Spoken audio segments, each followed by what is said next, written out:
ତୁ ଆସିଛି ମାନେ ତମ ଭୟ କରିବା କିଛି ନାହିଁ। ଶାନ୍ତନୁ କାହିଁକି ଆସିନଥିଲେ? ଆପଣଙ୍କର ଏଇ ଦୁଃଶାସନର ସବୁ ସେଟା ଦେଖିଥାନ୍ତି କେମିତି? ଶେଷରେ ଆପଣ ଏତେ ତଳକୁ ଖସିଗଲେ। ରାଣୀକୁ ଦୁଷ୍କର୍ମ କରିବା ପୂର୍ବରୁ ଥରୁଟେ ନିଜ ଭଉଣୀ ଝାନ୍ସୀର ମୁହଁ ଦେଖାଗଲାନି? କଣ କହିଲୁ?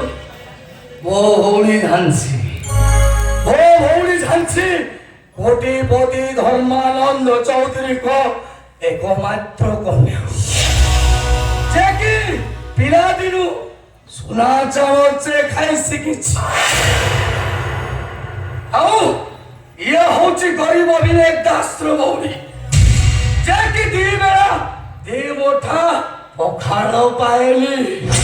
ନିଜ ଭେଦଭାବ ଭଗବାନ ସୃଷ୍ଟି କରିଥାନ୍ତି। ଶାନ୍ତନୁ ତାକୁ ସୃଷ୍ଟି କରିଥାନ୍ତି এই সুবিধাবাদী ଲୋକମାନେ।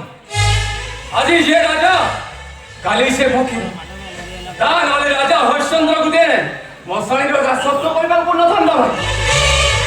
ଶାନ୍ତନୁ ତେଣୁ ସମୟ କାହାକୁ ନେଇ କେଉଁଠି କେଉଁ ଜାଗାରେ ପହଞ୍ଚେଇ ଦେବ ସେ କଥା ସମୟ ହିଁ କହିବ ଭାଇ। ବିବେକ ଭାଇଙ୍କ ସାଙ୍ଗେ ଆପଣଙ୍କ ଶତ୍ରୁତା ଏ ରାଣୀ ସାଙ୍ଗେ ନୁହେଁ, ଯେ ପୁରୁଷ ସହିତ ସାମ୍ନା କରି ନାରୀ ଠୁ ପ୍ରସିଦ୍ଧ ନିଏ ତାକୁ ଏ ସମାଜ କଣ କହେ ଭାଇ ଜାଣିଛ? ହିଜୁଡ଼ା ହିଜୁଡ଼ା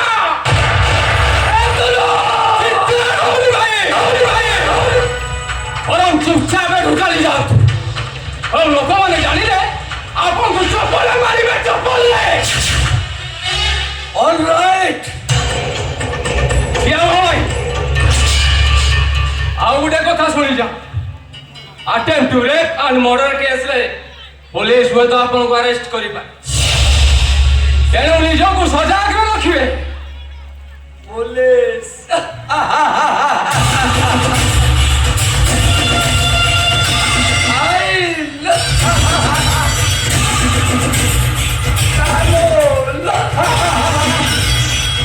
ପୋଲିସ ଆଇନ କାନୁନ ଏମାନେ ସବୁ ହେଉଛନ୍ତି ମୋ ହାତର ସାମିଲ ନା।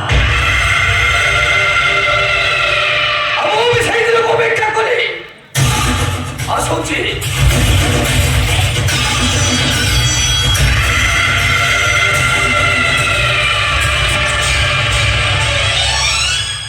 ଚାଲ ସୁରେଶ, ଚାଲ ଗାଡ଼ି, ତମେ ଦି ଜଣ ମୋ ସାଙ୍ଗରେ ଚାଲ। ମୋ ଭାଇଙ୍କ ବିରୁଦ୍ଧ ତମେ ଏଫଆଇଆର ଦବ। ନାଇଁ ଶାନ୍ତନୁ, ଥାନାରେ ଏଫଆଇଆର ଦେଲେ କଥାଟା ଚାରିଆଡ଼େ ପ୍ରକଟ ହେଇଯିବ। ଆଉ ଅଳ୍ପ ଦିନ ପରେ ମୋ ରାଣୀର ବାହାଘର, ଏକଥା ତା ପରିବାରକୁ ଜାଣିଲେ ହୁଏତ ତା ବାହାଘରଟା ଭାଙ୍ଗି ଯାଇପାରେ। ଆଉ ମୋ ଭାଇ ହଉଛନ୍ତି ଜଣେ ସ୍ୱାଭିମାନୀ ମଣିଷ। ହୁଏତ ଏକଥା ଜାଣି ସାରିଲା ପରେ ସେ ତାଙ୍କର ସ୍ୱାଭିମାନ ହରେଇ ଦେଇ ପାରନ୍ତି। ତାମାନେ ତୁ କହୁଛ ଆମେ ଚୁପ୍ ରହିବା, ଆମେ ଏହାର ପ୍ରତିବାଦ କରିବାନି? ଭାଇ କିଛି ଲାଭ ହବନି। ଖାଇ ତ ଦେଇଛନ୍ତି ମୋର ସବୁଠୁ ବେଶୀ କ୍ଷତି ହବ ମୋର। ରାଣୀ ଏ କଥାଟା ହୁଏତ ବଡ଼ ଭାଇ ଜାଣି ସାରିବା ପରେ ଲୋକ ଲଜ୍ଜାକୁ ସହି ନ ପାରି ସେ ଆତ୍ମହତ୍ୟା କରିଦେବେ। ରାଣୀ ମୋର ସବୁଠୁ ଭଲ ହବ ସବୁ ଜାଣି ଶୁଣି ଆମେ ଚୁପ୍ ରହିବା। ରାଣୀ ତୁ ଏମିତି କଥା କହୁନି ରାଣୀ, ମୁଁ ତମ ସାଙ୍ଗରେ ଅଛି, ଆଉ ତମମାନଙ୍କର କିଛି ହବନି। ତମେ କଣ ଭାବୁଛ ଭାଇ? ତମ ଭାଇଙ୍କ ହାତରେ ହ୍ୟାଣ୍ଡକପ୍ ପଡ଼ିଗଲେ ମୁଁ କଣ ମୋ ମାନ ସମ୍ମାନକୁ ଫେରି ପାଇବି? କିଛି ଲାଭ ହବନି ଭାଇ। ଏ ଶାନ୍ତନୁ ଭାଇ, ତମେ ଯଦି ମତେ ନିଜ ଭଉଣୀ ବୋଲି ଭାବୁଥାଅ ତାହେଲେ ମୁଁ ତମକୁ ହାତ ଯୋଡ଼ି ନେହୁରା ହଉଛି। ରାଣୀ ତମେ ଏ କଥା କାହା ଆଗରେ କହିବନି, କାହା ଆଗରେ କହିବନି। ତମକୁ ମୋର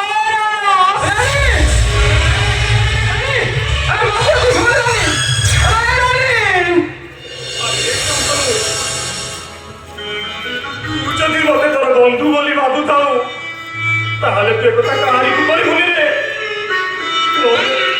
ମୋ ପରିବାରର ମାନ ସମ୍ମାନ ଚାଲିଯିବ, ଆଉ ଆମେ ରାସ୍ତାରେ ମୁଣ୍ଡ ଟେକି ବାଟ ପାଇ ଏ ଶାନ୍ତନୁ, ତୁ ଯଦି ତତେ ମୋର ବନ୍ଧୁ ବୋଲି ଭାବୁଥାଉ ନା ତୁ ଏକଥା କାହାରିକୁ କହିବୁନି ରେ। ତତେ ମୁଁ ହାତ ଯୋଡୁଛି ସବାସ ତୁ ଏକଥା କାହାରିକୁ କହିବୁନି ତୁ ଏକଥା କାହାରିକୁ କହିବୁନି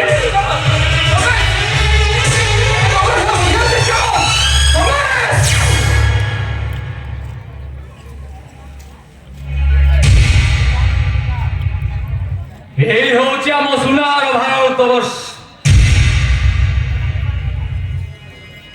এটি আমি সমস্তে জনে জনে স্বাধীন ହେଲେ ହତ୍ୟା ଲୁଣ୍ଠନ ଧର୍ଷଣ ଭଳି ଜଘନ୍ୟ ଅପରାଧ ବଢି ଚାଲିଛି କିନ୍ତୁ ପ୍ରମାଣ ଅଭାବରୁ ଏଠି ସବୁ ଦୋଷୀ ଗୁଡ଼ିକ ନିର୍ଦ୍ଦୋଷରେ ଖଲାସ